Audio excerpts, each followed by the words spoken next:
Atos, capítulo 16. Por volta da meia-noite, Paulo e Silas oravam e cantavam louvores a Deus, e os demais companheiros de prisão escutavam. Versículo 25. As viagens missionárias de Paulo são carregadas de preciosas lições sobre o poder e a beleza do Evangelho. Sendo um homem dirigido pelo Espírito Santo, Paulo reconhecia um verdadeiro discípulo de Cristo se este era bem recomendado pelos irmãos. Timóteo era um jovem cristão, filho de uma judia crente, mas de pai grego. Sua notável reputação chamou a atenção do apóstolo, que logo o recrutou como mais um companheiro de missão. A circuncisão de Timóteo é uma prova de que é necessário que usemos de sabedoria e prudência no trabalho missionário. Paulo poderia ter usado o argumento da nova epístola aos gentios a fim de justificar a incircuncisão de Timóteo, mas percebeu que isso iria desperdiçar o valioso tempo da pregação com debates e discussões inúteis. Assim, as igrejas eram fortalecidas na fé e dia a dia aumentavam em número. A sede do antigo Saulo por prender e matar cristãos foi transformada em maior sede em converter muitos a Cristo. O apóstolo dos gentios tinha pressa. Cada minuto do seu tempo era considerado precioso demais para ser desperdiçado com ócio, de forma que sua jornada evangelística era incansável. A aplicação das palavras de Ellen White ao descrever como devem ser regidas nossas orações descrevem bem o sentimento do apóstolo. Dá-me pessoas soterradas agora no entulho do erro, senão eu morro. Este Dia com Deus, página 169. Contudo, mais do que o desejo de Paulo de anunciar o Evangelho, era o de Deus de salvar pessoas. O Senhor bem sabia onde haviam aqueles cujos corações clamavam por ajuda, e tendo sido impedidos pelo Espírito Santo de pregar a palavra na Ásia, bem como na Bitínia, Paulo teve uma visão na qual um varão macedônio estava em pé e lhe rogava, dizendo: "Passa a Macedônia e ajuda-nos." A reação de Paulo e seus companheiros foi imediata. Logo partiram para aquele destino, concluindo que Deus os havia chamado para lhes anunciar o Evangelho. Muitas tribulações aguardavam aqueles fiéis servos do Deus Altíssimo.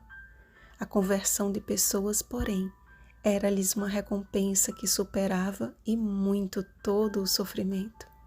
E seu segredo estava em que, antes de serem homens de pregação, eles eram homens de oração.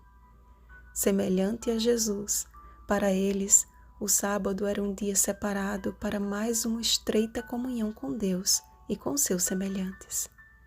Na ausência de uma sinagoga, saíram da cidade para junto do rio, onde lhes pareceu haver um lugar de oração. Foi ali, em um lugar simples no campo, que Deus iniciou a sua colheita na Macedônia. O Senhor abriu o coração de Lídia para atender às coisas que Paulo dizia, sendo batizada ela e toda a sua casa. Aquela obra de salvação estava avançando nos postos mais difíceis e, no entanto, dando os resultados mais favoráveis e eficientes.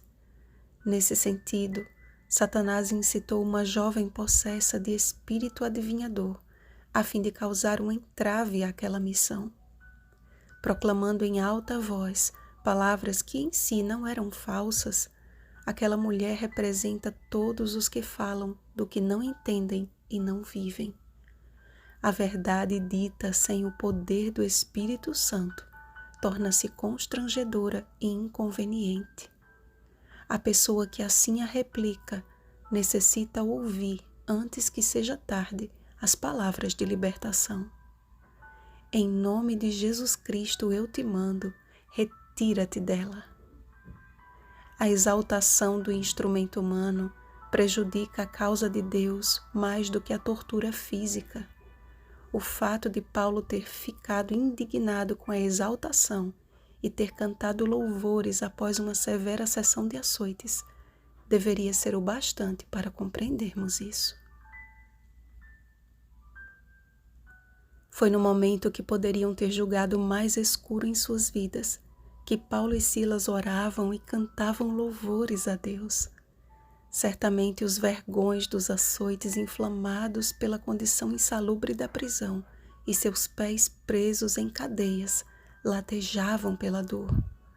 Mas os pensamentos do que Cristo suportou, seus sofrimentos sobremaneira maiores, os constrangia a ignorar a dor física e engrandecer aquele a quem tanto amavam.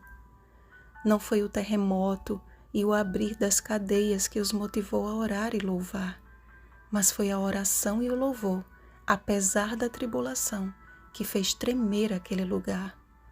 E não somente aquele lugar, mas também o coração do carcereiro, que trêmulo prostrou-se diante de Paulo e Silas com a pergunta que ecoa hoje de muitos corações: Senhores, que devo fazer para que seja salvo? Aquele homem estava prestes a cometer uma loucura tirando a própria vida. Estamos vivendo na época em que a prática do suicídio cresce assustadoramente. Como Paulo, precisamos ser a atalaia de Deus na terra, bradando em alta voz aos que estão em desespero: Não te faças nenhum mal.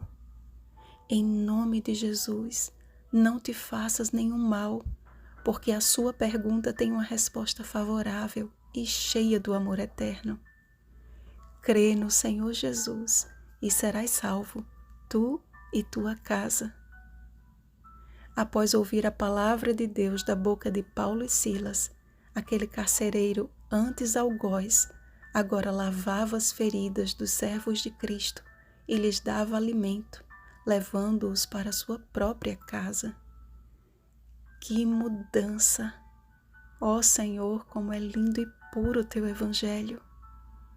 Mostre-me um livro de autoajuda que promova essa transformação e esse amor genuíno. Sabe por que você não pode me mostrar? Porque não existe. Somente a palavra de Deus tem esse poder. Poder que é claramente notado na vida do que crê. Crer, amados, é viver com lentes de realidade virtual sempre apontadas para o céu. Crer é olhar tanto para cima que, ao olhar para os lados, identificamos em cada pessoa a face de Jesus Cristo a nos dizer: eu morri por ela também. Crer em Jesus é, como Paulo e seus companheiros, enxergar cada momento como oportunidades de promover a verdadeira alegria. É ter uma vida de oração e sempre um cântico no coração. É como Lídia e sua família praticar a hospitalidade com singeleza de coração. É como o carcereiro e sua casa manifestar grande alegria por terem crido em Deus. É lavar as feridas uns dos outros. É pôr à mesa a quem necessita. É ser um instrumento de conforto para o cansado. Por isso, crê no Senhor Jesus e o Evangelho eterno entrará não somente em sua vida, mas em sua casa, promovendo salvação, cura, esperança e grande alegria. Os sinais na natureza e no mundo social se avolumam para nos despertar para o fato de que logo, à meia-noite, na hora mais escura da terra, o nosso Salvador voltará. Que mesmo na mais severa provação que este mundo já viu, que Ele nos encontre, orando e cantando louvores a Deus. Vigiemos e oremos. Bom dia, batizados pelo Espírito Santo. Oremos pelo derramamento da chuva serôdia. Oremos uns pelos outros. Rosana Garcia Barros.